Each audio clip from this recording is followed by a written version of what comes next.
In 2018, Chaosium released a Call of Cthulhu starter set for 7th edition, and it was very much lauded at the time as an exceptional product. And what I want to do in this video is I would like to give you a tour of the recently released updated version of the Call of Cthulhu starter set, which was released about a week ago in 2022. I do want to mention that this is a sponsored video, and I want to thank Chaosium for sending me this copy of the starter set. And this video is really going to be about breaking down what truly makes this an exceptional starter set for the industry and why I believe that it is truly revolutionized intro products for TTRPGs. Some of you might be wondering right off the bat, well, what is different about this starter set compared to the old one? Well, you can see immediately that there's a difference in the cover. There's this amazing piece that really sets the mood and the tone of what Call of Cthulhu is all about on the cover. I'm just going to turn this over really quickly. The dimensions of the box are the same, and so if you had questions about the dimensions of the box, there you go. There's a little indicator here on the back that says this updated edition includes newly designed covers, technical errata, and new format investigator sheets, and we're going to see that here in a moment. Sorry about the camera shake. So let's delve into the box and see what's going on here. Okay. Couple things right off the bat. You can see the what's in the box sheet, which explains to you everything that is present in here. This is a really good way, especially if you are a new player to Call of Cthulhu or if you're a new player to role-playing games, to sort of orient you as to what the purpose of all the different aspects are in the box. And then on the back, we have the advertisement for the Chaosium and how to be involved in this company that produces role-playing games. Dice. My original set had white dice with a blue D10 for the bonus die. This set has a very lovely set of green dice, and anybody who's watching knows that forest green is my favorite color, and so I am a huge fan of them having updated the overall design look of more recent Chaosium Call of Cthulhu products. Has green as the color motif instead of the reddish rust color that was the case for prior products. So you get dice with it so that you're ready to play right off the bat.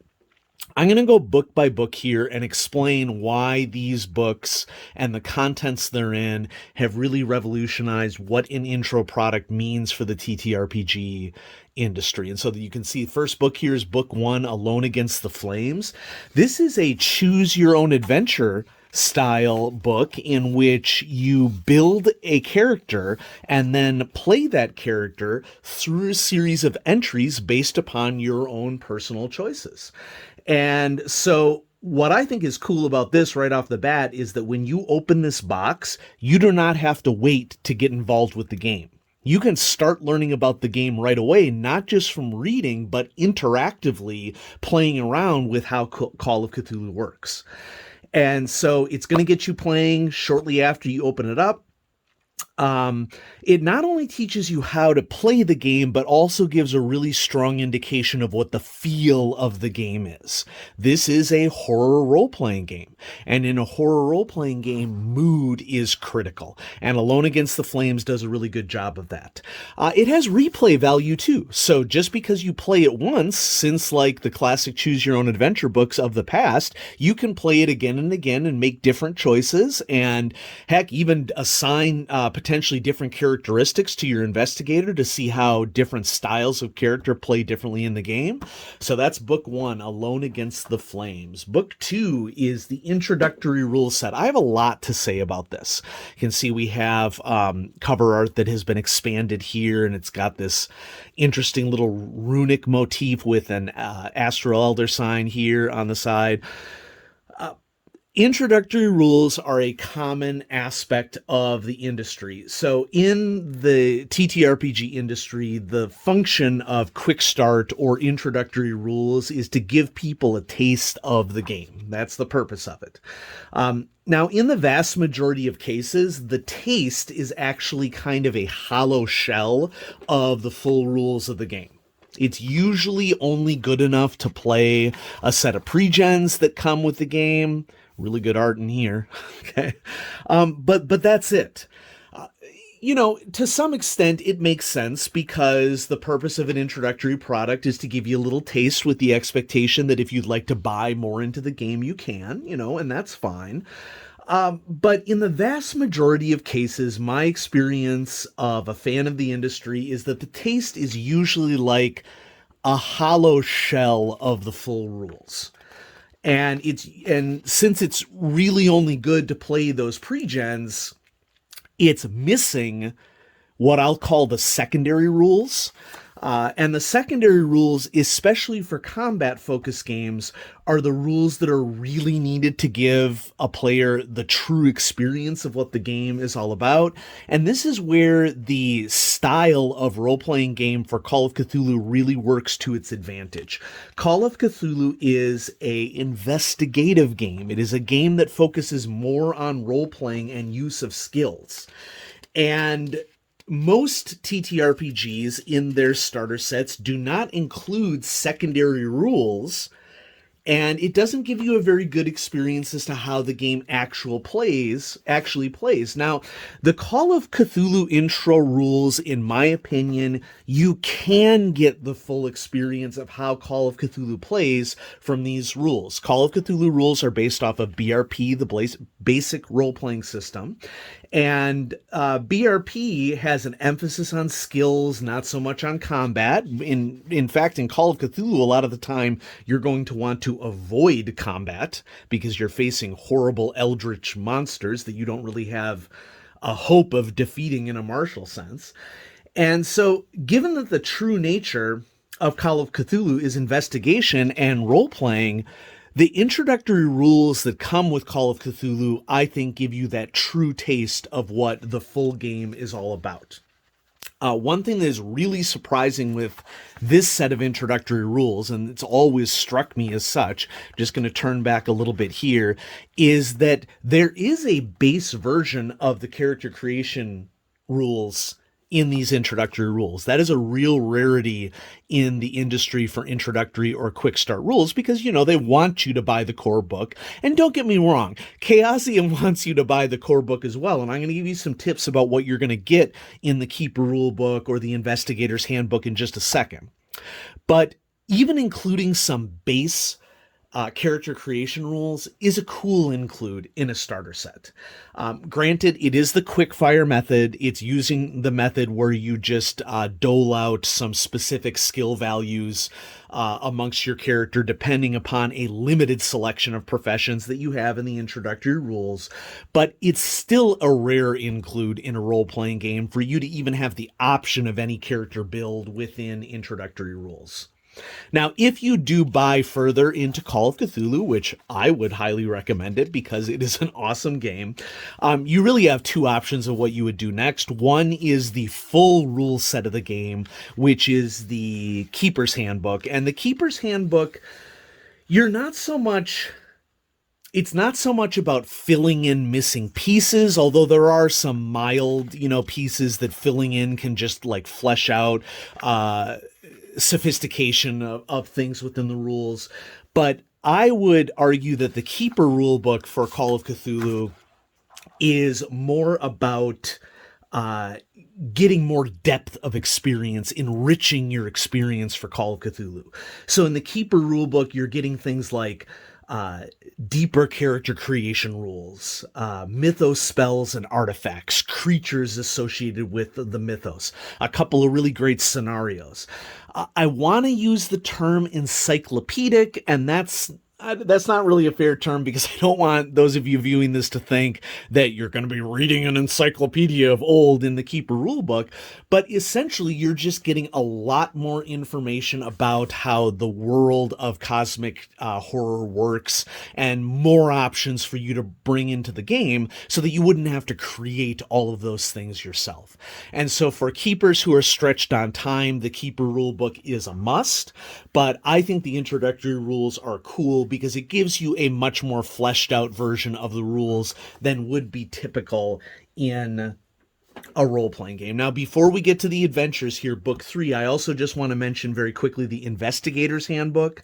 The Investigator's Handbook is all about basically a 1920s book that gives you a lot more information about the decade of the 1920s, which is called the classic era of Call of Cthulhu, when Call of Cthulhu is mainly run. You can run it in modern, you can run it in ancient history. Call of Cthulhu is very flexible in terms of the time periods in which you can run the game, but the Investigator's Handbook is really cool because it really delves into the classic setting, the 1920s, and gives you a lot of historical information. You know, I wish we lived in a world where more people studied history. Okay. But if this game is going to get people studying history, and 1920s are a really good decade to study, because as I'll mention, as I'm talking about some of the scenarios here, it was kind of a dumpster fire of a decade. People really tend to overestimate the awesomeness of the 1920s and underestimate the horrible things that happened during the 1920s. It's a perfect setting for Call of Cthulhu. And it was when the writer H.P. Lovecraft was doing most of his serialized writing of tales within cosmic horror as well. The other thing that the Investigator's Handbook gets you is that it is a wealth of character creation options. It takes what comes in the Keeper rulebook and dials it up by a factor of 10, and you get just so many options and considerations of what you can do to really flesh out a character, because character backstories, I would argue, are far more important in Call of Cthulhu than they are in a lot of other role-playing games, because it is about what your character has to lose. Call of Cthulhu is normal people going on horrible adventures, and you got to make the decision, is this something that my character would be willing to lose under the circumstances? So let's talk about the scenarios that come in this book. From this point forward, there will be mild spoilers for these scenarios, because I want to talk a little bit about what Chaosium has done in updating these scenarios to 7th edition, because I think it is a masterclass in how to use classic scenarios to teach the feel of a game to people. And so there will be mild spoilers here. It's not going to be too many specifics, but if you are a player, maybe this would be a good point to turn off the video. If you are a keeper and are interested in purchasing this product, this is, I think, the greatest strength of this starter set right here. Okay, so there are 3 scenarios within this book, all classics: Paperchase, Edge of Darkness, and Dead Man Stomp. And they all basically are increasing levels of complexity that are more than just what is typical in a starter set, where it's like they give you an encounter and they call it a scenario. Okay, an encounter is not a scenario, folks. A scenario is like a plot that has a beginning, a middle, and the end. It's not just one set piece that your characters are exploring. But even recently, with recently released intro products, I see, here's an encounter for you. And I'll talk a little bit later on as to why I think from an industry standpoint, this is an optimistic product. Okay, so let's start with really what this book is doing. I already mentioned the increasing levels of complexity, but the text is also teaching you as the keeper how to run a game. And that is so rare in the industry. It is a really rare thing that the writers take the time to tell you, well, here's some tips for you. Here's what you should do. The set here, in a moment I'll show you, comes with some pre-established investigators, and here right off the bat we are establishing that they are a part of the Society for the Exploration of the Unexplained, because it can frequently be very useful to explain, have a reason as to why these characters are investigating spooky things out there. So the first scenario is Paperchase. It is a very simple scenario. It's a great introduction for novice keepers. It's designed for one player to be played in one session. Right off the bat, it tells you the number of players that it's intended for and the approximate playtime for it.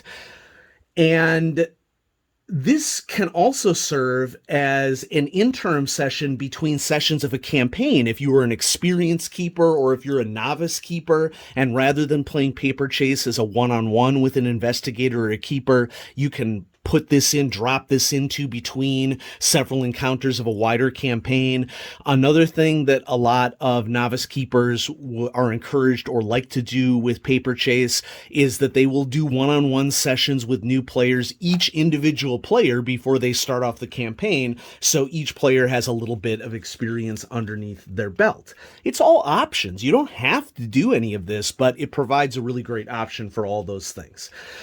Paperchase is also a really good twist on a classic antagonist of the game. So if you think of goblins and orcs as being the classic antagonists of a fantasy role-playing game, well, Paperchase includes a common foe that is a classic foe of Call of Cthulhu. But what's also really cool about this is that it also shows a humanized side of this foe. That it's not just typecasting the foe as ghouls in this case, as exclusively being evil beings who their only desire is to munch on the investigators. No, it's giving basically you permission as a keeper to play around with what you might have preconceived notions about what the established norms of the game are.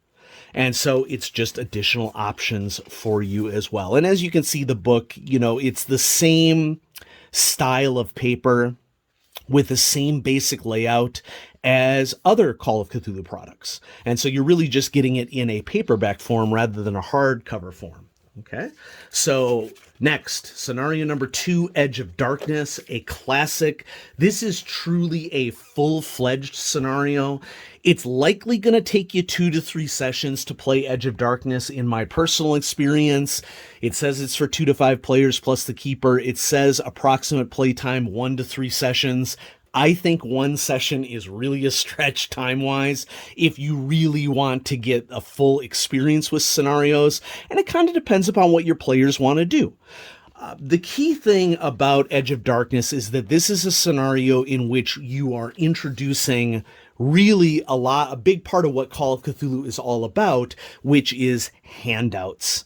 Handouts as clues, providing clues to set the scene, to give suggestions for investigators as to where they could explore next. And there are a lot of handouts in Edge of Darkness. Lots of handouts. And it mostly sticks to articles and letters. There's a variety of other handouts that can happen in Call of Cthulhu as well, and we'll talk about that when we get to the next scenario. Edge of Darkness has zombie woodland creatures in it. I don't really need to say anything else. So it's got that going for it. But I will say that one of the big strengths of Edge of Darkness is its denouement. And the denouement of Edge of Darkness presents not only a classic aspect of Call of Cthulhu, which is rituals, and the use of rituals as a potential way to call a creature, banish a creature. There's lots of different ways to utilize it in the game. It's a really great opportunity for players to role-play their characters because there are actual scripts for characters to use as to words that they would need to say in the execution of the ritual. It also gives lots of advice on setting the mood, keeping characters involved. I like the last portion of Edge of Darkness as an opportunity for a keeper to pluck out a really solid encounter to be placed in other scenarios or sessions, or you can play Edge of Darkness as a full-fledged scenario on its own. So classic scenario, one of my favorite scenarios. And then the last scenario here, Dead Man Stomp, is a really great way to remind players and the keeper that given that Call of Cthulhu is a historical game and that the 1920s is so fascinating, Call of Cthulhu is a role-playing game that is a really great opportunity for people to also learn history. And that is a big thing that personally attracts me to the game. I want to be learning as I'm playing a game at the same time. Everybody has different, aspects of their personality and what they prefer, but I love the historical learning aspect of Call of Cthulhu. Now, for those of you who have not studied the 1920s in depth, shall we say, the 1920s was a disaster of a decade, okay, in terms of basically hubris and excess that existed, especially in U.S. society. The 1920s were immediately post-pandemic, the Great Influenza of 1918 to 1921. A lot of the mistakes that we've made in the COVID-19 pandemic are the same sorts of mistakes that were made in the late 19 teens. This is also post World War I, so you were dealing with trauma after a war. In the 1920s, the equivalent of PTSD, it was called shell shock in the 1920s. So you have people that are dealing with shell shock, but I don't want to present it as all doom and gloom, because although there were terrible things that were happening, racism was in full swing in the 1920s. But there are also fascinating hidden histories that were happening in the 1920s as well. And by hidden history, I mean history that tends not to be taught in history classes. And it really should be. And the perfect example of that is that the 1920s is when the Harlem Renaissance was occurring in New York. So Harlem is northwest of Central Park in Manhattan, and Harlem was a location where Jewish Americans and Italian Americans and African Americans in that time were building up a neighborhood for themselves. And the Harlem Renaissance was a beautiful era of artistic and intellectual creation for African Americans. So Dead Man Stomp is an aspect of Call of Cthulhu that any players, keepers, me personally, I appreciate. One of the things most about Call of Cthulhu, it is an opportunity to learn real history. And this particular scenario does a couple of things. Historically, it deals with the nightclub era, nightclubs being very popular during the 1920s. Remember, the 1920s were a time of prohibition, so there was also lots of illicit action that was happening around that time, smuggling. There was a rise of organized crime and gangsters in the United States during this time. So there is this factional element of a Dead Man Stomp that isn't so much in the prior scenario in the starter set. So Edge of Darkness doesn't have the factional element. And so when I say factional, you're not just fighting the mythos here, you're also fighting or interacting with, I should say, organized crime and cults and human beings that have goals. And so it's a lot more sophisticated of a relational interaction in Dead Man Stomp than in Edge of Darkness. There's an even greater variety of handouts for Dead Man Stomp. And so if we look in this lower left-hand corner, you can see that we have a business card is an option. And so it's introducing you to a much wider variety of handouts, including cartography, this beautiful map of Harlem in 1925. So that we see Central Park right here, and then north and northwest of Central Park, we have the neighborhood of Harlem in different locations, all shown throughout. Last thing that I want to say about Dead Man Stomp is that it is introducing characters to adding an outer god to the complexity of the mythos. So in prior scenarios, Paperchase, you encounter ghoul, and you encounter it under circumstances that might be what you may not expect. In Edge of Darkness, there is a investigation of a house out in a rural area, and there is a ritual involved with some sort of creature that you're dealing with, and the creature can control other creatures. In Dead Man Stomp, there is a mythos outer god involved here. And so the stakes are even higher in Dead Man Stomp than they are in the other two scenarios. So speaking of variety of handouts, you have a crumpled piece of paper that you can find. You have photographs. There's all sorts of fun creativity that can happen in Call of Cthulhu with handouts. And for keepers, a lot of the fun of the game is just figuring out how to get awesome handouts to your players so that they're immersed in the world and what is happening. and they can get just an awesome experience out of it. Now, the last component of the starter set, if we close up this book, Book 3, Paperchase and Other Adventures, is that the starter set comes with really well done character sheets, and these have been updated for this newer starter set. It's the same character sheets, but they've done a couple things to it. Some I like, some I don't like. Okay, so I really like this full color display of a character sheet, and so this is Jesse Williams.